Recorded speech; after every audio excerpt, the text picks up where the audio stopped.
All right, guys, I just wanted to come on as promised and talk about two things that are really bugging me right now. And they all have to do with just really stupid governmental officials. One of which, of course, is, and they're both linked in different parts of the state. One is this Archibald data center. Nobody wants it.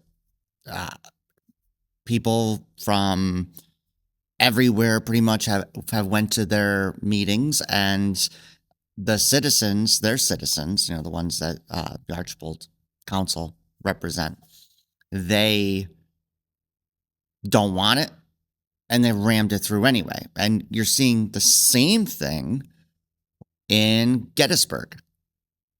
And it should come to no surprise to anybody. I prefer Gettysburg over my own area. I care more about Gettysburg than I do the own town that I live in. That's my spot. If you know me, you know that's my spot. I love it. My in a weird way, my soul heals in that area. And part of what makes that town so unique is its charm. And of course, you have the whole town and the whole area is a battlefield, but the town helps give it its charm. So I want to go over and just talk about a few things here that have happened because it is going to radically change the charm of the town. And it was done by elected officials that are, frankly, unqualified. They don't care about you, don't care about the history of the town, the history that gives them all this money. Self-serving, ridiculous people. But this should come as no surprise. So for those of you most of you probably know what I'm referring to. And if you don't, they are essentially going to ruin the landscape of the town by upping the building heights and adding a lot of them. That has been open now. And they're not even going to, before you kind of made them, look kind of old fashioned. Not now. That's again, part of Gettysburg's charm. But I also want to go over and say a couple of other things because I'm guessing the dynamics of the town possibly have changed. I know there's a lot of history lovers that have moved in there, but the town never liked you. If you're a history person, the town never gave a damn about you.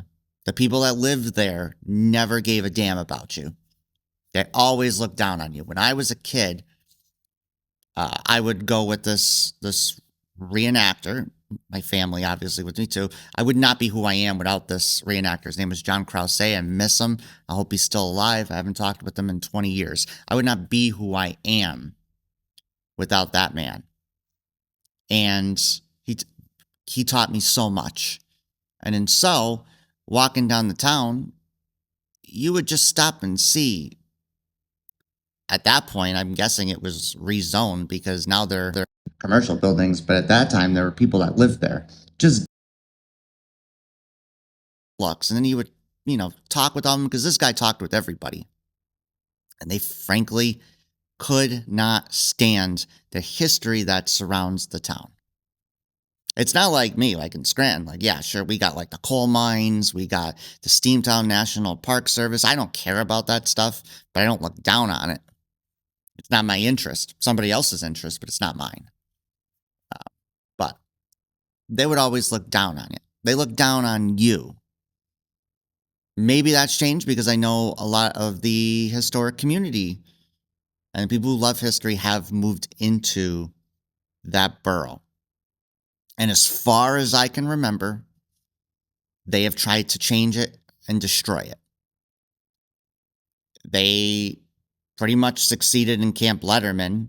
I know that was a big thing for as long as I've been alive, trying not to get rid of that landscape there, and you already know what that is. So they've pretty much built on the outsides of what they can do. Anything that's not National Park Service lands. Anything in the city was kind of capped by this mandate that prevented what's about to happen. So I think Mike Lentz put it the best way. They can't build inward, so now they have to build upward. So what does that do? Well, again, changes the dynamics of the town. Because not only was there, I would say, a good push to, well, I would say that there's a very good push to restore the landscape to what it did into the 1863, but in the town, it always wanted to remain somewhat similar. Of course, we were never going to take down all the buildings and just leave the Civil War buildings, but it wanted to look like an old-fashioned town. And that's what separates, the history there, the ones that these elected officials, some of which say, "Oh, we love the history. We love the history." They're posting on Facebook. I know one of them. I'm not even going to mention the name, but we love the history. No, you don't love the history. You don't. You guys forget that it's the money that the people who love history that come into your town because of that history, the history that you hate, is what gives you your money. It's what separates Gettysburg from any rural town in this area. The only reason, let's be frank, the only reason that people come into Gettysburg is because of the history. There's no farm shows that people are coming into Gettysburg for. Nobody wanted a casino. You guys tried that, shoving it down everybody's throat. Nobody wanted that. The only reason people come into Gettysburg is because of the history. It is to honor the men and women who fought there, the names of the soldiers who live in glory on that battlefield. That's why people come here. And every one of the councilmen, including the new mayor-elect, your names, in my opinion, will live in dirt. It will live, as much as those soldiers live in glory, your names, I believe, will live in the infamy in this town. With just the contempt that you guys just show that historical community.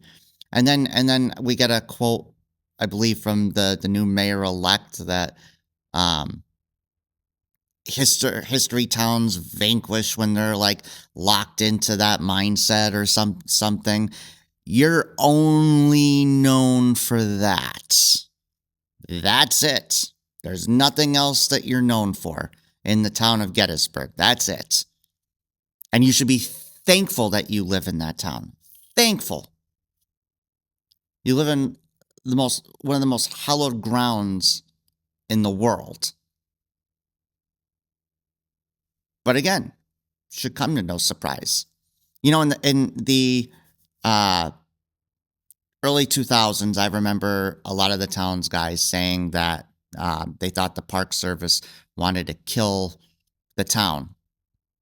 And then when they moved and took down the Cyclorama Center and moved a little bit down the road, not even far, a little bit down the road, they said that what they were going to try to do is they were going to try to get all the buses into the Park Service, get right onto the battlefield and redevelop the land roadways to skip the town entirely.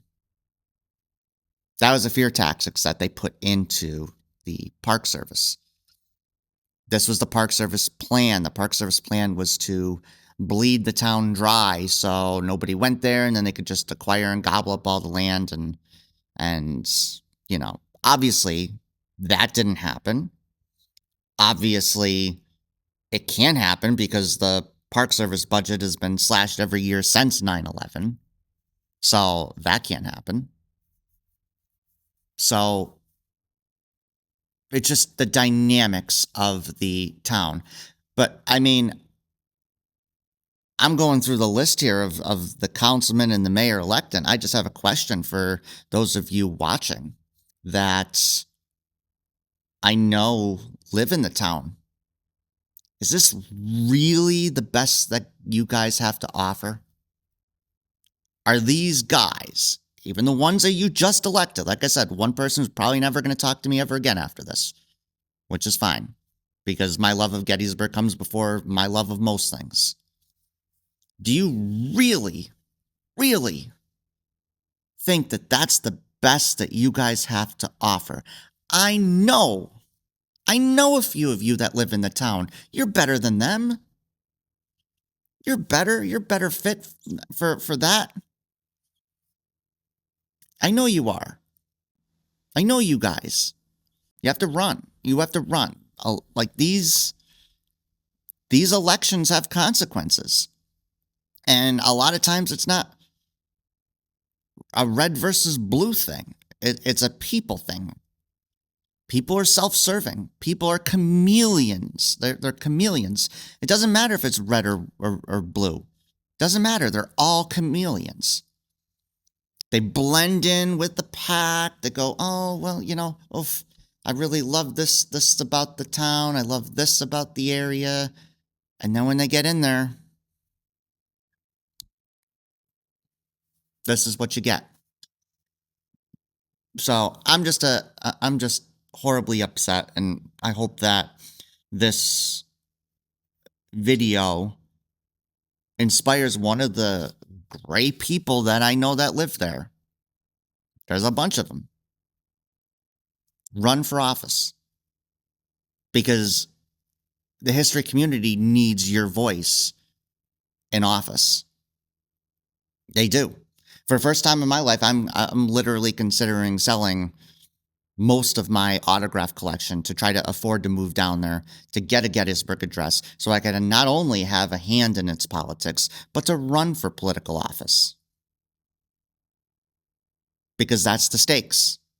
The Pandora's box that was just opened seeks to drastically change the town. And obviously, it's not for the good. I want that town to outlive me. I want that town to keep its charm. I want generations after me to fall in love with that town the way that I had fallen in love with the town because the people before me fell in love with the town. Damn it, the people after me should fall in love with that town the same way. And it's if I have to go down there and I have to run for office to do it, this is the other thing too I wanted to say. I know everybody loves the town, and of course everybody honors and pays respect to those who fought there. And I think a lot of us think that the only way that we can do that is being a park ranger or a licensed battlefield guide and teaching everybody about this. But the way, the way to the, that way to the right there, for people watching this, you know what I'm getting at, the way to the right. The other way that you can do it is by running for office and keeping that town the way it is, because nobody wants it to change. And from my understanding, again, when they were holding the meetings on this, they wouldn't even listen to everybody. And from my understanding, the vast majority of the people that spoke there were in opposition. And if your representatives are not listening to their constituents, which they're supposed to be representing, then you've been had. They're working in their own self-interest. And that's a shame. And if that doesn't inspire anybody to run for office, I don't know what would. That's all I got for you guys.